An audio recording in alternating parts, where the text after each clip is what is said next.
Subscribe to Infidelity Tales Lab for more stories. Now, let's begin this one. Chapter 1. The Dead Man's Return. The rain hammered against the windows of the small two-story house on Maple Street as Sean Anthony unpacked the last box in what used to be his home office. 3 years. 3 years since the Department of Defense had declared Colonel Sean Anthony killed in action during a classified operation in the Kandahar province. 3 years since his wife Tamara had collected his death benefits and moved on with her life. 3 years since he'd been operating in the deepest shadows of military intelligence, a ghost hunting ghosts. Now he was back, and the woman who'd mourned him looked at him like he was a stranger. Sean was 42, his dark hair showing premature silver at the temples, souvenirs from his years running black ops missions across 3 continents. His frame was lean and hard, muscles coiled tight beneath his civilian clothes. The Distinguished Service Cross sat in a box somewhere, along with 2 Purple Hearts and commendations he'd never talk about. He'd commanded Delta Force teams, run operations that never made the papers, and survived situations that would have broken lesser men. But coming home to Tamara's cold indifference was somehow worse than enemy fire. "You're still unpacking?" Tamara appeared in the doorway, her blonde hair pulled back in a ponytail. She'd always been beautiful, sharp features, calculating green eyes that had once looked at him with something resembling love. Now they held only impatience. "It's been 2 weeks, Sean. Government kept me in debriefing for 8 months after extraction," he said evenly, sliding a photo frame onto the shelf. Their wedding photo from 9 years ago. Different lifetime, different people.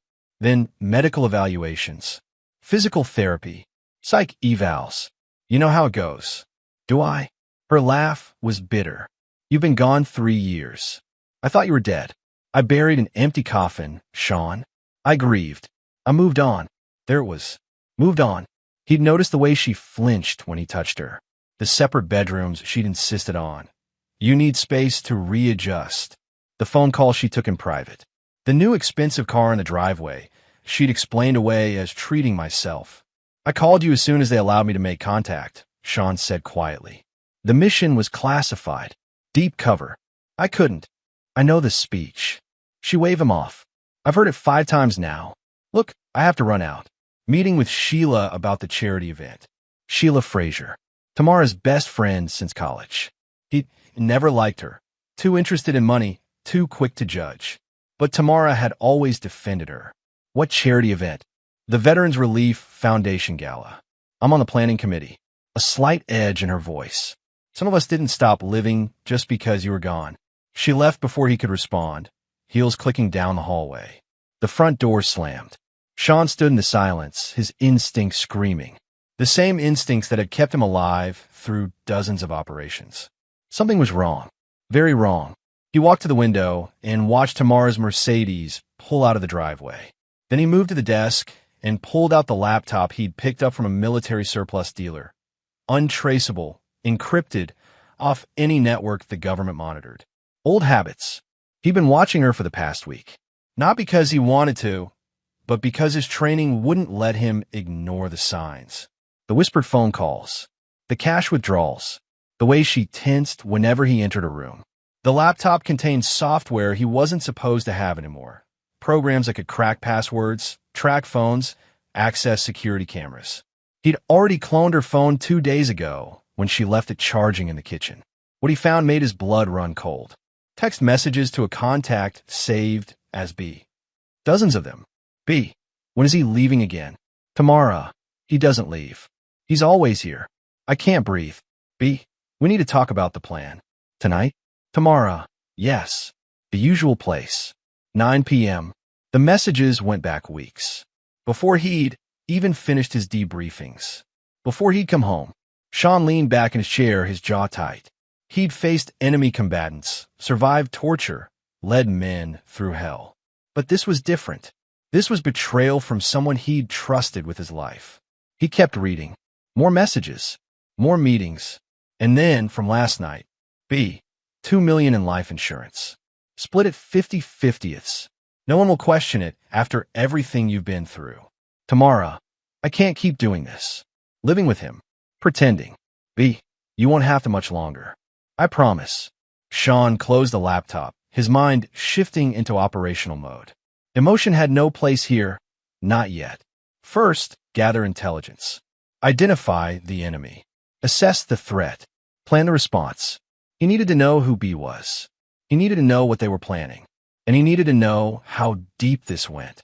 Because if there was one thing Sean Anthony knew how to do, it was hunting down enemies. And he'd just identified 2 new targets. Chapter 2. The Conspiracy. Brett Bowers considered himself a smart man. At 38, he'd built a modestly successful real estate business in suburban Connecticut, drove a leased BMW, and had a rotation of 3 different bars where people knew his name.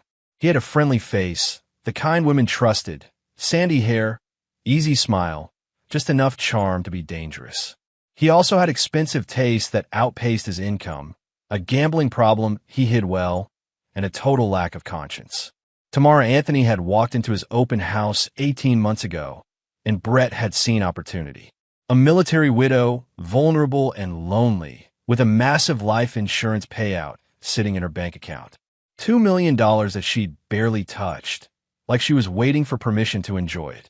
Brett had given her that permission, along with attention, romance, and promises of a life free from the shadow of her dead husband.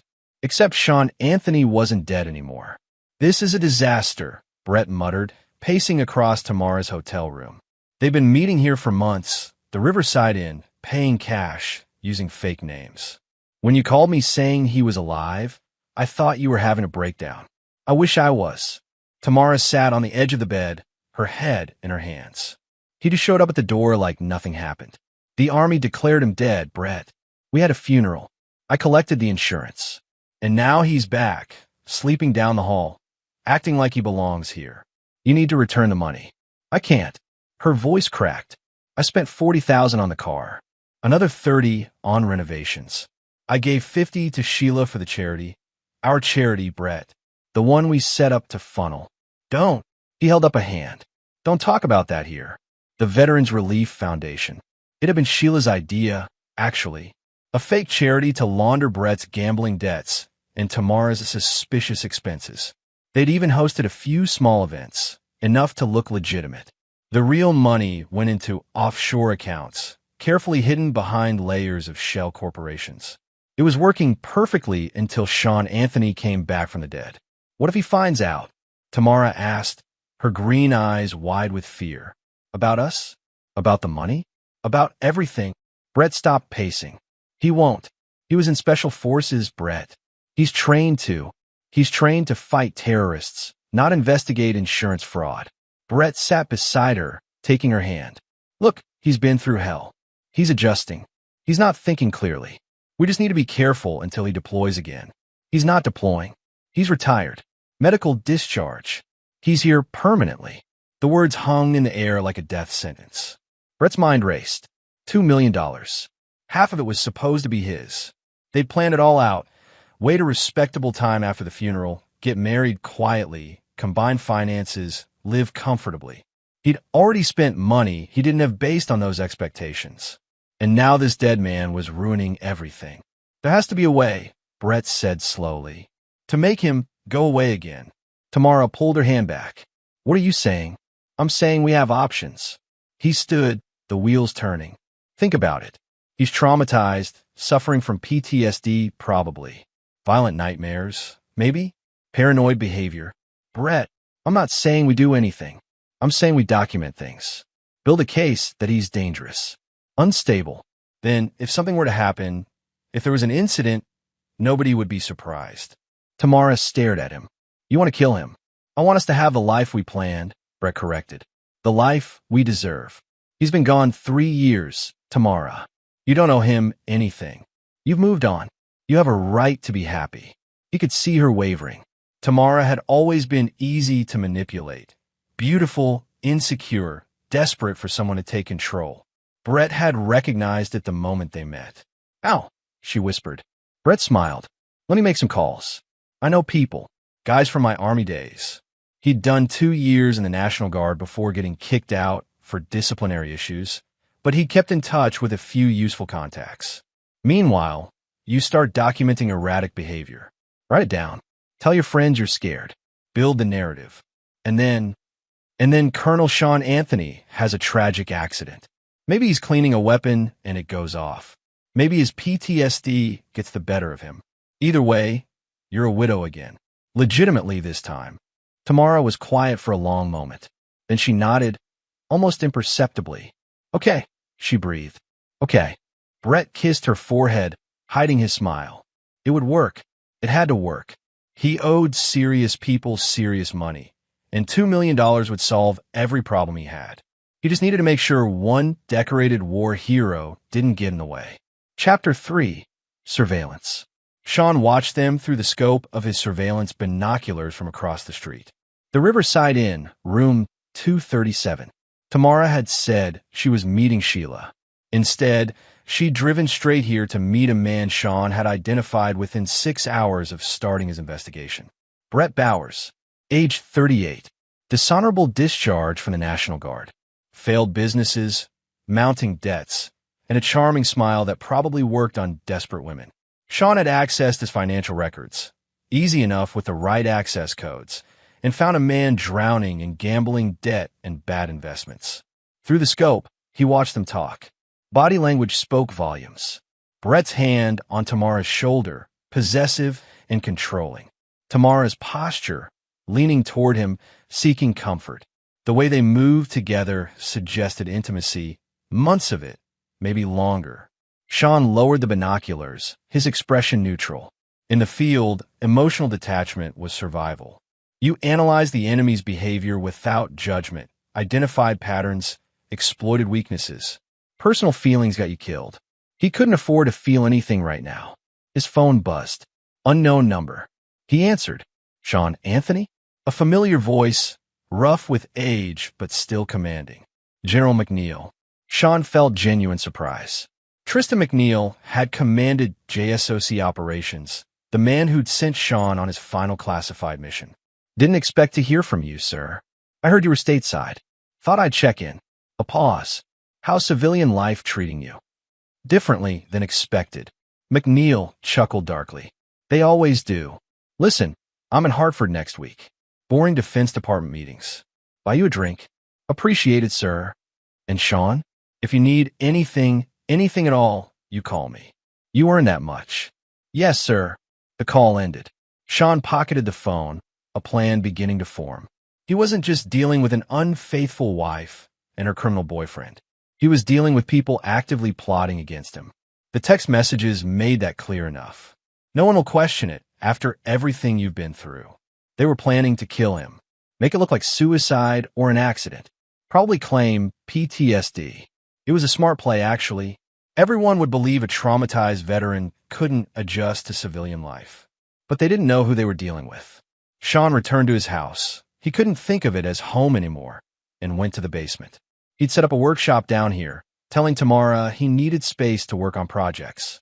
She'd seemed relieved to have him occupied. The real workspace was behind the false wall he'd installed in 2 hours while she was out. Inside, he'd created an operations center. Monitors showing feeds from cameras he'd planted throughout the house. Audio equipment. Weapons stored in a hidden safe. Everything he needed. He reviewed the footage from the day. Tamara, making calls, always checking over her shoulder. Her conversation with Sheila, where they discussed the Sean situation and how Brett has a plan. Sheila Frazier was involved too. Of course she was. She'd probably helped connect Brett and Tamara in the first place. Sean pulled up the financial records he'd compiled on all three of them. That's when he found it, the Veterans Relief Foundation, a charity Tamara and Sheila ran, supposedly helping veterans transition to civilian life. Except the money trail told a different story. Donations came in, small amounts, nothing suspicious. But the expenditures were creative fiction. Fake vendor payments. Inflated costs for events. Money disappearing into shell corporations that ultimately led to offshore accounts. They weren't just planning to kill him. They'd been stealing from veterans for over a year. Something cold settled in Sean's chest. He'd spent 3 years protecting people who couldn't protect themselves, fighting enemies who threatened innocent lives. And while he was gone, his own wife had been exploiting the very community he'd served. The anger came then, controlled and focused. Not the hot rage of betrayal, but the cold calculation of a man who knew exactly how to hurt his enemies. He spent the next 3 hours planning. Not just survival. Anyone could survive. This required precision, multiple objectives, complete dismantling of everyone involved. By midnight, he had a strategy. It would take 2 weeks to execute properly. 2 weeks to gather everything he needed. 2 weeks to let them think they were winning. Then he'd show them what happens when you target a Delta Force operator. Sean heard footsteps upstairs. Tamara coming home. He quickly shut down the monitors, closed the hidden door, and walked to the basement stairs. She stood in the kitchen, startled to see him. "Couldn't sleep," he said, his voice neutral. "How was Sheila?" "Oh, good. We're making progress on the gala." She didn't quite meet his eyes. "I'm exhausted, though. Heading to bed." "Tamara." He stopped her with a word. "I know the transition has been hard. For both of us. I want you to know, I'm grateful you waited, that you're giving us a chance." Her face flickered, guilt, maybe, or calculation. "Of course. You're my husband." She went upstairs. Sean remained in the darkened kitchen, listening to her footsteps fade. The trap was set. Now he just needed to wait for them to step into it. Chapter 4. The Hunter Hunts. Brett Bowers met with Ricky Huber in a strip mall parking lot at 2 a.m., because that's where people met when discussing murder. Ricky was a contact from Brett's National Guard days, the kind of guy who'd been dishonorably discharged for reasons that weren't discussed in polite company. Now he did freelance security work for people with money and problems. "So you want this colonel dead," Ricky said, lighting a cigarette in the front seat of his truck. He was built like a linebacker gone to seed, with dead eyes that had seen too much and felt too little.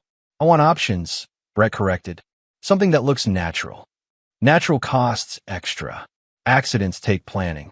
Ricky blew smoke toward the cracked window. "This guy, Anthony, he's legit special forces?" "Was. He's retired.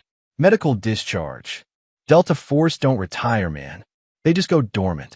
Ricky shook his head. "You're asking me to hit a trained operator in his own home. That's suicide rates. 20,000 up front. 30 when it's done." That got Ricky's attention. "You got that kind of cash?"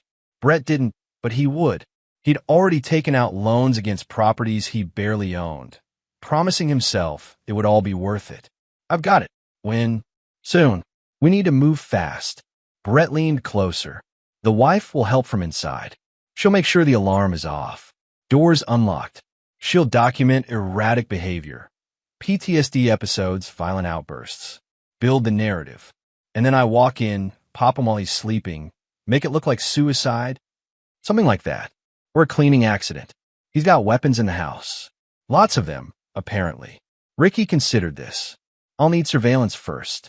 Learn his patterns. Entry and exit points. 3 days minimum. You've got 2. Then the price is 60. Non-negotiable." Brett gritted his teeth but nodded. It didn't matter. Once Sean was dead and the insurance money was secured, these debts would disappear. What Brett didn't know was that Sean had been following him since he left the Riverside Inn. What Brett couldn't see was the small tracking device attached to his car's undercarriage, or the directional microphone aimed at his truck from 300 yards away, or the night vision scope watching every movement. Sean recorded the entire conversation from his position in the tree line. He photographed Ricky Huber's license plate, then spent 20 minutes in his own vehicle running the identification through military databases he technically no longer had access to. Ricky Huber, dishonorable discharge for selling stolen military equipment. Suspected in 2 unsolved homicides. Currently under investigation by the ATF for illegal weapons trafficking. Perfect. Sean drove home, his mind cataloging every detail. He now had 3 primary targets, Tamara, Brett, and Ricky, plus 1 secondary target, Sheila Frazier. The conspiracy was larger than he'd thought. More people were involved in the charity fraud, which meant more evidence to collect. He arrived home at 3:30 a.m. to find Tamara still awake, sitting at the kitchen table with a glass of wine. "Working late?" she asked, her tone sharp. "Couldn't sleep. Went for a drive." He hung his keys by the door. "You?" "Same. This insomnia is killing me." She studied him over the rim of her glass. "Sean, I need to talk to you about something. Here it comes, he thought. The setup. I'm worried about you, she continued. You seem disconnected, angry sometimes. I know you're dealing with a lot, and I want to support you, but I also need to feel safe in my own home. Safe? He kept his voice level. Have I done something to make you feel unsafe? No, not exactly. But last night, you were cleaning your rifle at midnight, and you've been disappearing at odd hours. And yesterday, I heard you shouting in the basement. I wasn't shouting. I was on a phone. It sounded violent. Her eyes were wide, performing concern. Maybe you should talk to someone. A therapist. Someone who understands what you've been through. You think I have PTSD. I think you've experienced trauma and need help processing it. She reached for his hand. He let her take it, even though her touch made his skin crawl. I'm on your side, Sean, but you have to meet me halfway. The manipulation was elegant. She was building the record, exactly as Brett had told her to, documenting concerning behavior, creating a paper trail that would later justify whatever they had planned. You're right, Sean said, letting defeat color his voice. I'll make an appointment with the VA, maybe get on some medication. Relief flooded her features. Thank you. I just want us to be okay. So do I. He squeezed her hand, looking into her eyes. You're all I have, Tamara. Coming home to you is what kept me alive over there. Guilt flickered across her face, genuine emotion breaking through the performance. For just a moment, he saw the woman he'd married.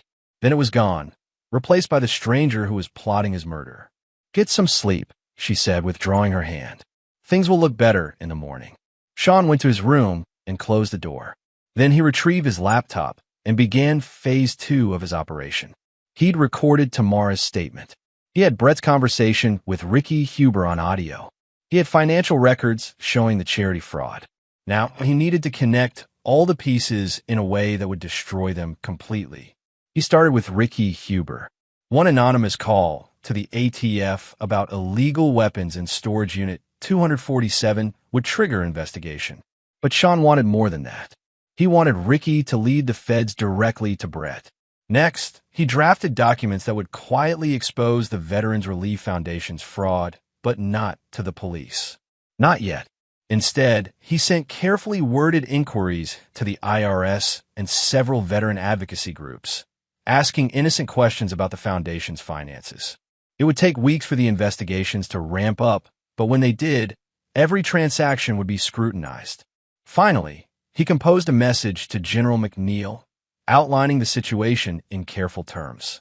He didn't ask for help, not yet, but he wanted someone outside the conspiracy to know what was happening, just in case. By dawn, Sean had positioned all his pieces. Now, he just needed to wait for his enemies to make their move. Chapter 5, The Swatting. It happened on a Tuesday night, exactly 8 days after Sean had recorded Brett's conversation with Ricky Huber. Sean was in his basement operations center, reviewing surveillance footage, when he heard Tamara on the phone upstairs. Her voice carried through the vents, urgent, panicked, performing fear. Please, you have to help me. My husband, he's having an episode. He's got weapons. He's saying things that don't make sense. He's going to hurt someone. Maybe himself. I don't know what to do. Sean's blood went cold. Not with fear, with recognition. She was swatting him. He accessed the police scanner on his computer, and sure enough, within 2 minutes a call went out. All units, we have a report of an armed and dangerous individual at 2847 Maple Street. Subject is trained military, possibly suffering mental health crisis.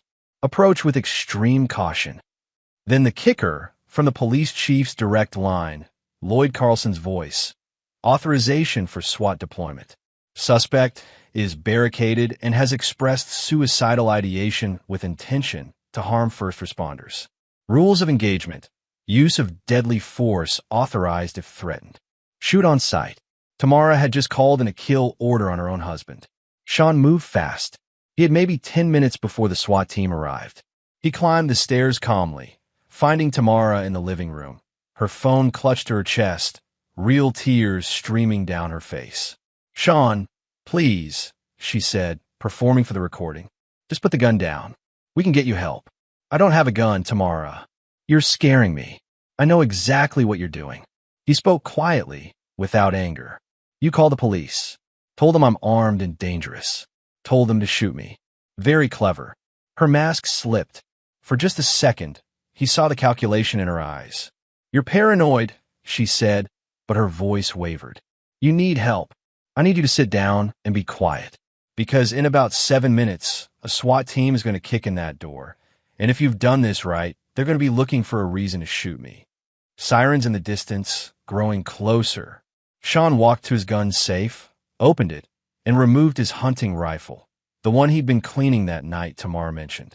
He sat down in his recliner, in the dark, and began methodically field stripping and cleaning the weapon.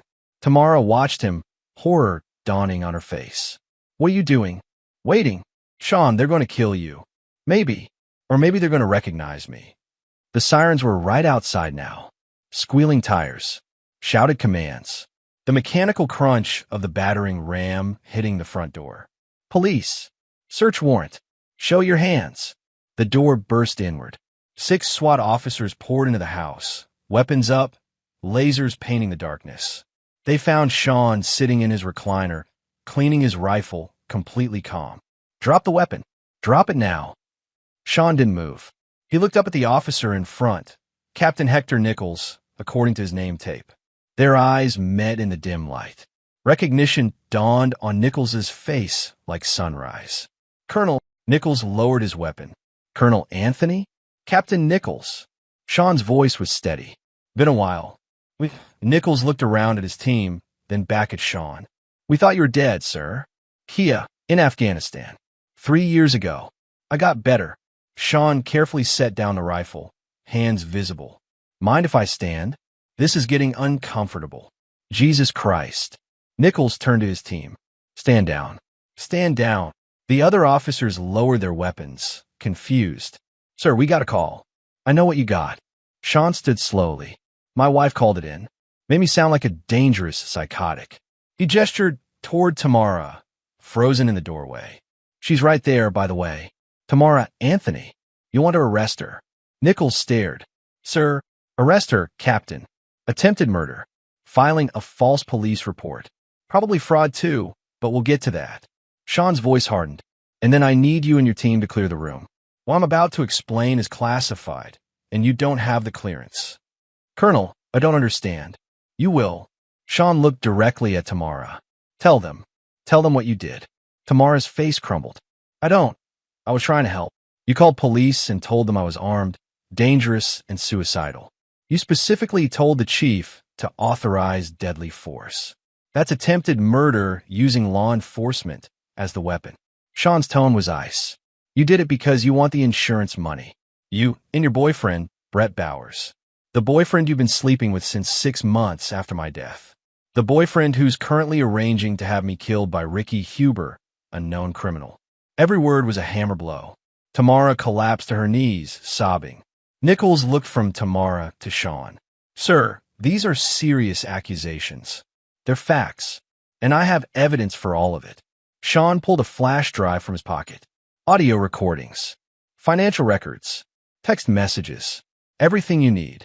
But first, I need you to arrest her before she destroys evidence or warns her accomplices. Nichols hesitated for only a second, then nodded sharply. Cuff her. 2 officers moved forward. Tamara didn't resist as they pulled her to her feet and secured her wrists behind her back. She was still crying, but whether from fear or guilt or anger, Sean couldn't tell. Didn't care. Everyone else, out, Sean commanded, and despite not being in the military anymore, his tone carried enough authority that the SWAT team complied. Nichols remained. Sir, what is this really about? It's about people who thought a dead man couldn't fight back. Sean handed him the flash drive. Everything you need is on there. But Nichols? This goes bigger than just my wife. There are others involved. Criminals. Fraud. People victimizing veterans. What do you need from me? Time. Don't process her until morning. Let me work tonight. By sunrise, you'll have 3 more arrests to make, and they'll all be gift-wrapped. Nichols studied him for a long moment. They'd served together, briefly, in Iraq. Nichols had been a lieutenant then, fresh and idealistic. Sean had saved his life during an ambush. That kind of debt didn't expire. You got into low 600, Nichols said finally. After that, this is by the book. Understood. Nichols left, taking Tamara with him. Sean watched through the window as they loaded her into a police car. She looked back at the house once, her face pale in the flashing lights. Then they were gone, and Sean was alone. He allowed himself 30 seconds to feel it. The betrayal, the anger, the grief for a marriage that had died 3 years ago. He just hadn't known it. 30 seconds. Then he locked it away and became the operator again. Because the night wasn't over. It had just begun. Chapter 6. The Unraveling. Brett Bowers knew something was wrong when Tamara didn't answer her phone. He'd been calling for an hour, each call going straight to voicemail. The plan was simple. She'd make the call, police would respond to a violent domestic situation, and tragically, Sean Anthony would be shot resisting arrest. Cops kill veterans all the time. No one would question it. But Tamara should have called him by now. Brett paced his apartment, his nerves fraying. He'd already paid Ricky Huber $20,000, money he'd borrowed from a loan shark named Ignacio Berry, who wasn't the forgiving type. If this didn't work, if Sean somehow survived, Brett was finished. His phone rang. Unknown number. He answered. Brett Bowers? A calm male voice. Who is this? This is Colonel Sean Anthony. I believe you know who I am. Brett's blood turned to ice. I don't know what. I know everything, Brett. I know about you and Tamara. I know about the Veterans Relief Foundation fraud. I know you paid Ricky Huber to kill me. I know about your gambling debts, your failed businesses, your dishonorable discharge. A pause. And I have evidence for all of it. You're bluffing. Am I? The ATF raided Ricky's storage unit 3 hours ago. Found enough illegal weapons to put him away for 20 years. He's currently in custody, and I imagine he's very interested in making a deal. Wonder who will give up first. Brett's legs went weak. He sat down hard on his couch. What do you want? He whispered. I want you to meet me. Alone. Tonight. There's a construction site on Route 7, the old mill building being torn down. You know it. Yes. Be there in 30 minutes. Come alone. Don't call anyone. Don't warn Sheila or anyone else involved in your little scheme. If you do, I release everything to the FBI. Understand? Understand. Good. See you soon, Brett. The call ended. Brett sat in the darkness, his mind racing. This was a trap. Obviously. Sean was going to kill him or beat him or God knows what. The smart move was to run. Leave town. Disappear. But he couldn't. His car was leased under false pretenses. His credit cards were maxed. He had maybe $300 in actual cash. And Ignacio Berry would find him anywhere he went. He had to face Sean. Brett grabbed his gun, a 9mm he'd bought illegally from Contact, and drove to the construction site. His hands shook on the steering wheel. The old mill was a skeleton of its former self, half demolished, surrounded by chain-link fence. Brett parked outside and walked through the cut fence, his gun drawn but held low.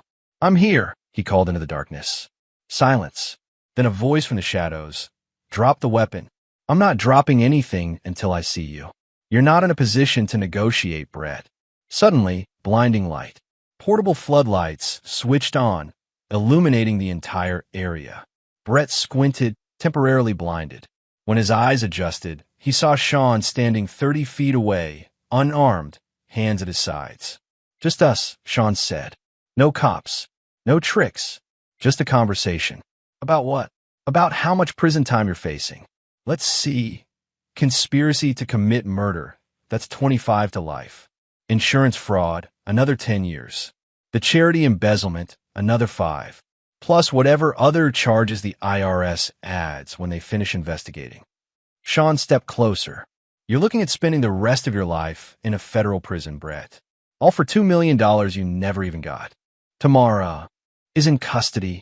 She'll testify against you to save herself. So will Ricky Huber. So will Sheila Frazier, once she realizes how much trouble she's in. Brett raised his gun, hands shaking. Then I've got nothing to lose. You've got your life. Sean's voice was calm. You can't beat me, Brett. I've survived things that would have destroyed you. I've been shot, stabbed, blown up, and tortured by professionals. What do you think you're going to do with that 9mm? I'm going to kill you. No, you're not. Sean moved. 1 second, he was standing still. The next, he'd covered the distance between them in 3 fluid strides. His hand struck Brett's wrist, and the gun went flying. A knee to the stomach doubled Brett over. Then Sean's hand was on the back of his neck, forcing him down. Brett crashed to his knees, gasping. "Here's what's going to happen," Sean said quietly. "You're going to confess to everything. The affair, the murder plot, the fraud, all of it. You're going to name everyone involved. And you're going to do it because if you don't, I'll make sure every criminal you've ever crossed knows you're cooperating with the police anyway. Ignacio Berry, for instance. I believe you owe him money. I'm sure he'd love to know where to find you. You can't. Already did. Send him a text from your phone 10 minutes ago, explaining that you're giving his name to the police to reduce your sentence. He's probably on his way here now, actually." Terror flooded Brett's face. "You're insane. I'm efficient." Sean released him, stepping back. "So you got a choice. Come with me to the police station, confess everything, and maybe you survive this. Or run, and see how long you last with both the law and the mob looking for you." Brett stayed on his knees, broken. He thought he was clever, planning the perfect crime. But he targeted the wrong man. Not a traumatized veteran to be manipulated, but a trained operator who'd been 3 steps ahead the entire time. "I'll confess," Brett whispered. "I'll tell them everything." Smart choice. Sean pulled out his phone and called Captain Nichols. "I've got another package for you. Route 7 construction site. Brett Bowers, ready to cooperate." 20 minutes later, police cars arrived. Brett was cuffed and loaded into a cruiser. As they drove away, Sean stood in the floodlights, watching. One more to go. Chapter 7. The Architect. Sheila Fraser knew she was in trouble when the FBI knocked on her door at 6 a.m. 2 agents, professionally dressed, holding badges and a warrant. "Ms. Fraser?" "FBI. We have some questions about the Veterans Relief Foundation." Sheila's careful life collapsed in that moment. She'd been the architect of the whole scheme, actually. Not Brett, not Tamara. They were just her useful pawns. Sheila had experience in nonprofit management from her previous job, before she'd been quietly fired for embezzlement they couldn't prove. She'd learned from those mistakes, created a better system, more layers, more misdirection. When Tamara's husband died, Sheila saw opportunity. A vulnerable woman with money and no direction. She'd introduced Tamara to Brett, knowing he was weak and greedy. She'd suggested the charity, helped set it up, manage the books. Then she'd watched as they'd stolen nearly $500,000 from people who'd served their country. And she'd kept 60% of it. Now, sitting in an FBI interrogation room, Sheila realized she'd made a critical error. She'd underestimated Sean Anthony. "Let's start with the Veterans Relief Foundation," said Agent Monty Rivers, a sharp-eyed man in his 40s. "You're listed as the treasurer. Can you explain these transactions?" He slid documents across the table. Bank statements, shell corporations, money trails Sheila thought she'd hidden perfectly. "I don't understand," she said, trying for confusion. "These are legitimate business expenses." "Legitimate." Agent Rivers smiled thinly. "You paid $30,000 to a company called Patriot Services LLC for event planning. Except Patriot Services doesn't exist. It's a shell corporation in Delaware with you as the sole signatory. There must be some mistake." "There's no mistake, Ms. Fraser. We've been investigating you for 6 weeks." He leaned forward.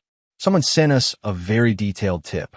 Complete financial records, email correspondence, even audio recordings of you discussing the fraud with Tamara Anthony and Brett Bowers." "Sean, it had to be. I want my lawyer," Sheila said. "That's your right. But let me tell you where you stand." Rivers pulled out more documents. Wire fraud, mail fraud, theft of government funds, identity theft. Yes, we know about the fake veteran profiles you created to claim donations. And conspiracy to commit murder. That last one hit like a punch. I wasn't involved in that." "Really?" "Because we have text messages between you and Tamara Anthony discussing permanent solutions to this Sean problem.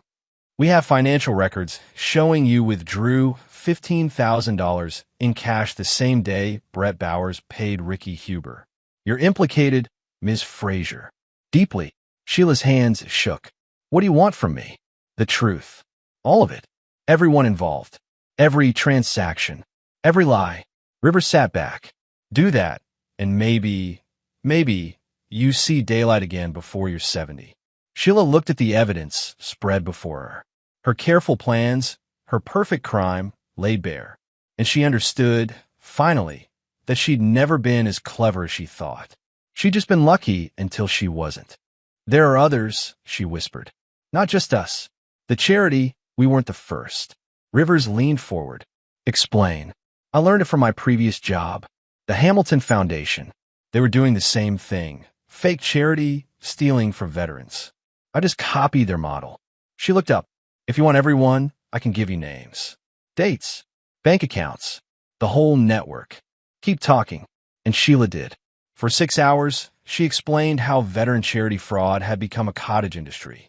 How people like her exploited the good while toward military families. How they'd stolen millions from those who'd sacrificed everything. By the end, Agent Rivers had enough evidence to launch a dozen investigations. You'll still go to prison, he told her. But you've helped us. That counts for something. Sheila nodded, numb. She cooperated hoping for leniency, but she knew the truth. She destroyed lives for money. There was no coming back from that. As they led her to a cell, she had one bitter thought. Sean Anthony won. Chapter 8. Justice and Warfare. General Tristan McNeil sat across from Sean in a quiet Hartford bar, nursing a bourbon and listening to the whole story. When Sean finished, McNeil was quiet for a long moment. Hell of a homecoming, he finally said. Yes, sir. You handled it well. Methodically. Completely. McNeil sipped his drink. Though I have to ask, was this about justice or revenge? Sean considered the question. Both, sir. They tried to kill me. That requires response. But they were also hurting veterans through that charity fraud. That couldn't stand. Agreed. McNeil set down his glass. The FBI investigation you triggered is expanding. Sounds like veteran charity fraud is bigger than anyone realized. You've done real good, Sean. Just finish what I started, sir. No, you went beyond that. McNeil leaned forward, which is why I have a proposition. The Department of Defense is creating a new task force, investigating fraud, corruption, and crimes targeting military families. Not frontline work. Analytical mostly. Intelligence gathering.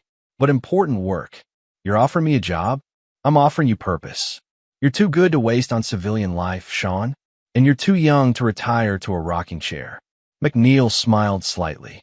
Plus, you've just proven you're exceptionally good at taking down criminals who think they're smarter than everyone else. Sean thought about it. The house on Maple Street was empty now, tainted by betrayal. He had no ties keeping him in Connecticut.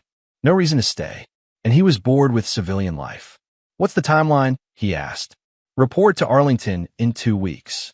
We'll set you up. New assignment. Fresh start. Sean nodded slowly. Yes, sir. I accept. They shook hands. McNeil signaled for another round. What about Tamara? McNeil asked. She's cooperating with prosecutors. Testified against Brett. Confirmed everything. She'll probably get 10 to 15 years with parole possibility. Sean's voice was flat. She made her choices. And you? How are you handling it? I'm a soldier, sir. I deal with difficult situations. This is just another mission completed. McNeil studied him. You know, it's okay to feel something about this. She was your wife. She was someone I thought I knew. Sean finished his drink. The real Tamara, the one who'd plot my murder for insurance money? I never knew her at all. They sat in silence for a while, two warriors who understood that some wounds didn't show on the outside. Chapter 9. The Ghost Walks. 3 months later, Sean stood in a military courtroom at Fort Bragg, watching the final piece fall into place. Ricky Huber sat in orange prison scrubs, shackled, looking smaller than he had that night in the parking lot. The judge, a stern military colonel named Dwayne Yates, read the verdict. On the charge of conspiracy to commit murder of a military officer, the defendant is found guilty. On charges of illegal weapons trafficking, guilty. On charges of, it went on, 23 charges total. Ricky Huber was going to die in prison. Brett Bowers had already been sentenced, 35 years, no parole for 20. He confessed to everything, but it hadn't saved him. Tamara would face sentencing next month. Sean wouldn't attend. Sheila Frazier had gotten 15 years for her cooperation, but the investigation she'd triggered was still ongoing. 6 other fake charities had been exposed. Dozens of arrests. Millions of stolen dollars recovered and returned to legitimate veterans organizations. One good thing from all the destruction. After the sentencing, Captain Hector Nichols found Sean in the hallway. "Colonel, glad I caught you." "Captain." They shook hands. "Good work on the investigation." "I just followed the evidence you provided, sir." Nichols hesitated. "Can I ask, did you plan all of this from the start? The recordings, the surveillance, the way it all came together?" Sean smiled slightly. "I planned to survive. Everything else was just good operational practice. You played them perfectly. They played themselves. I just gave them the rope." Sean checked his watch. "I have to go. New assignment starts tomorrow." "Where are they sending you?" "Can't say. Classified." He paused. "But it's good work. Important work. Helping people who deserve better. That's all that matters, sir." They saluted each other. Then Sean walked out into the North Carolina sunshine. His truck was packed with the few possessions he cared about. Everything else from the house had been sold or donated. New beginning. Clean slate. His phone buzzed. Text from General McNeil. "Ready for tomorrow? This assignment's going to challenge you." Sean typed back. "I'm ready, sir." He climbed into his truck and started the engine. In his rearview mirror, the courthouse disappeared, the past fading away. Tamara had tried to bury him. Instead, she'd freed him from a life that was already dead. Now he had purpose again. Mission parameters. Enemies to defeat. Some people thought being a ghost meant being powerless. They didn't understand that ghosts could move unseen, strike without warning, haunt those who deserved it. Sean Anthony had been declared dead once. He'd come back, and now he was going hunting again. But this time, he'd be targeting people who preyed on those who'd served. Criminals who thought veterans were easy marks. People like Tamara and Brett and Sheila, but on a larger scale. They wouldn't see him coming. Ghosts never announce themselves. They just appear when you least expect it, and by the time you realize you're being haunted, it's already too late. Sean smiled as he drove toward his new life, leaving the old one burning in his wake. The dead man was walking again, and he was bringing justice with him. And there you have it. Another story comes to an end. What did you think? I'd love to hear your thoughts in the comments below. If you enjoy this story, consider joining our community by subscribing. It means the world to us. For more stories like this one, check out the recommended videos on screen, and I'll see you there.